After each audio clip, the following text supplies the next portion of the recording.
Haleluya, selamat pagi saudara-saudari, Bapak Ibu, Jemaat GPDI Shekinah BSD City. Kita berjumpa kembali dalam renungan harian, di mana pada hari ini renungan yang akan saya bawakan mengambil tema hikmat yang membenarkan. Hikmat yang daripada Allah, bukan hikmat kita sebagai manusia. Puji Tuhan Bapak Ibu.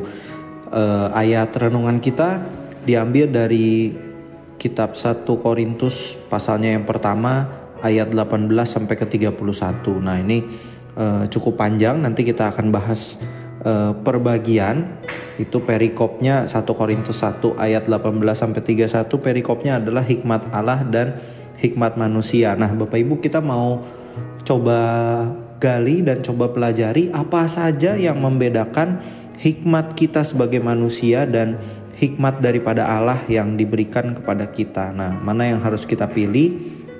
Apakah hikmat kita sebagai manusia atau hikmat Allah yang harus kita pilih? Nah, kita akan lihat satu persatu sambil kita siapkan Alkitab kita untuk kita boleh sama-sama baca ayatnya.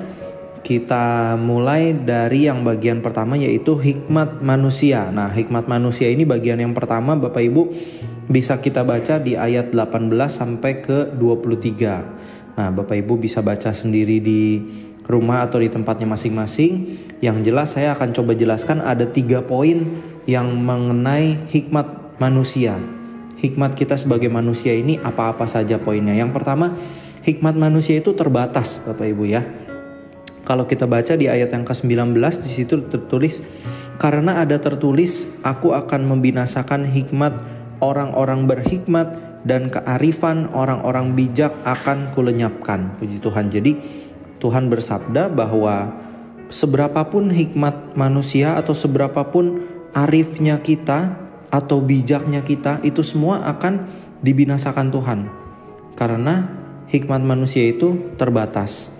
Dan seringkali kenapa sampai Tuhan bersabda akan dibinasakan? Karena seringkali hikmat manusia itu cenderung bersifat istilahnya sok tahu atau sok benar. Jadi menganggap hikmat manusia ini sudah yang paling benar di atas segalanya, padahal sifatnya terbatas. Nah, nyambung ke poin yang kedua, hikmat manusia itu adalah memegahkan diri sendiri. Kalau Bapak Ibu mau baca di berikutnya ayat ke-20, di situ tertulis, di manakah orang yang berhikmat, di manakah ahli Taurat, di manakah pembantah dari dunia ini? Bukankah Allah telah membuat hikmat dunia ini menjadi kebodohan? Nah, itu jadi di ayat ke-20 itu sambungannya Bapak Ibu kita bisa pelajari bahwa ada orang yang berhikmat gitu ya. Ini label-label yang diberikan oleh dunia kepada manusia yang dianggap orang berhikmat, ahli Taurat, para pembantah gitu ya Bapak Ibu ya, yang menganggap dirinya wah saya paling tahu, saya paling pintar, saya paling ngerti gitu ya. Itu I'm the best gitu ya, saya yang terbaik nih gitu. Nah, itu semua mereka semua akan dipatahkan oleh hikmat daripada Tuhan sebenarnya gitu ya. Dan yang poin ketiga, setelah kita pelajari bahwa hikmat manusia terbatas, kemudian cenderung memegahkan diri sendiri, poin yang ketiga adalah suka menolak apa yang menurutnya tidak sesuai. Nah, ini yang tadi di awal saya bilang, sok tahu, sok ngerti, sok pinter. Jadi kalau ketika dia udah punya poin pandangannya A, kalau ada sesuatu yang bilang itu mestinya B, dia bilang oh tidak, A yang benar gitu ya. Termasuk kalau firman Tuhan mau coba meluruskan atau sabda Tuhan mau coba membenarkan, dia seringkali reject atau deny atau menolak itu gitu ya. Kita bisa baca di ayat yang ke-23, ini ada poinnya di sini. Tetapi kami memberitakan Kristus yang disalibkan, untuk orang-orang Yahudi suatu batu sandungan. Nah, dan untuk orang-orang bukan Yahudi suatu kebodohan. Nah, ini dianggap bahwa ketika tidak sesuai itu suatu batu sandungan atau suatu kebodohan. Padahal yang mereka tolak itu adalah kabar keselamatan, kabar sukacita, kabar baik yang membuat hidup manusia lebih baik. Tapi karena gak sesuai, dibilang batu sandungan dan dibilang kebodohan. Nah, itu 3 poin hikmat manusia. Sekarang kita mau belajar Bapak Ibu, ini adalah hikmat Allah. hikmat Allah, yang membedakan hikmat Allah dengan hikmat daripada manusia. Di bagian yang kedua kita mau baca, boleh Bapak Ibu nanti baca di tempatnya masing-masing, ayat ke-24 sampai ke-31 dari 1 Korintus 1. Ini mau bicara tentang hikmat Allah. Nah, ada 5 poin yang akan kita bahas di hikmat Allah ini. Apa-apa saja sifat dari hikmat Allah. Yang pertama, tidak pandang apa latar belakang kita. Nah, ini kita bisa baca di ayat ke-24.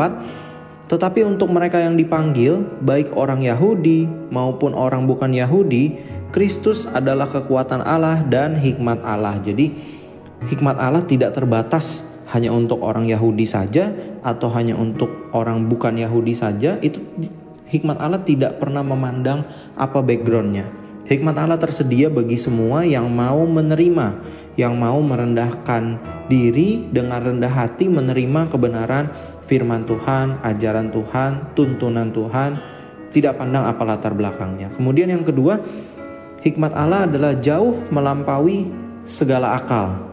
Jauh melampaui segala akal. Di ayat yang ke-25 kita bisa baca, Bapak Ibu, sebab yang bodoh dari Allah lebih besar hikmatnya daripada manusia, dan yang lemah dari Allah lebih kuat daripada manusia.